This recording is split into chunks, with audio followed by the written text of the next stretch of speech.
Our seventh student this evening is Isaac Angera. Isaac is a second-year PhD student in the Department of Chemistry and Biochemistry program within the College of Science.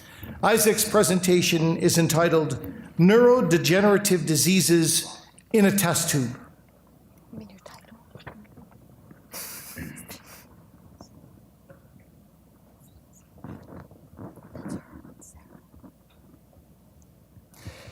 If you were faced with the same dilemma as my two friends here, which of the 4 brick paths do you think you would take? Probably the left path, right?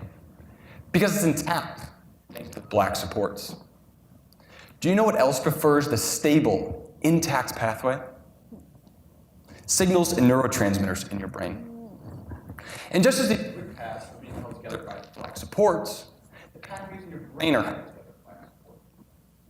This support is a protein called tau. And just as these pathways to the right begin to fall apart when the supports are removed, the pathways in your brain begin to fall apart when the tau protein is removed. Additionally, you can see here that as the supports begin to fall off the path, they can form these tangles and block pathways in areas where it's still intact.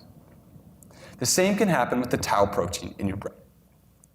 This twofold effect of disassembly and blocking of your brain's pathways by the tau protein when it's dislodged is thought to be associated with a variety of neurodegenerative diseases, such as Alzheimer's disease, CTE, and many others. The same protein is associated with all these different diseases depending on the types of tangles it forms. As you can see here, it can form a variety of different tangles, leading to a multitude of different diseases. You might say, well, let's just make a drug that prevents the tau protein from forming these tangles.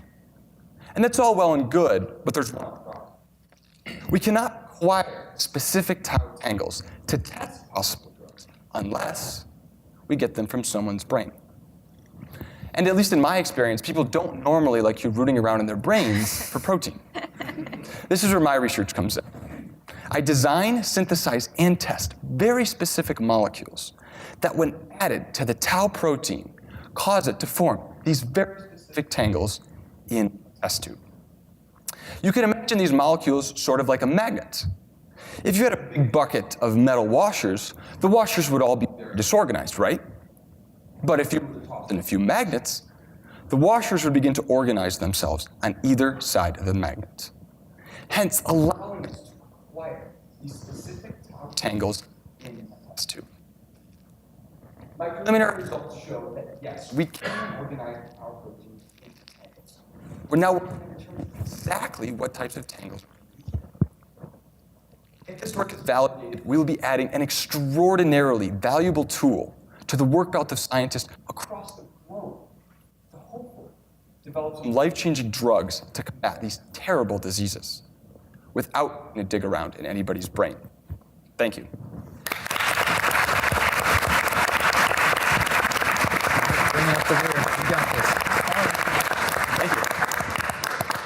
Thank you, Isaac. Very impressive. So we understand that one of your favorite bands is Dave Matthews' band. Okay? And so my question simply to you is, how many concerts have you been to live of Dave Matthews, and what's your favorite song? I've only been to one Dave Matthews Band concert, but it was life-changing. And I would have to go with the classic Ants Marching. Can you sing a few bars or not? They prompted me. That's not coming from me. You don't have to. Okay. Everybody else singing is not my forte. Thank you so much again, Isaac. Thank you. Nice job.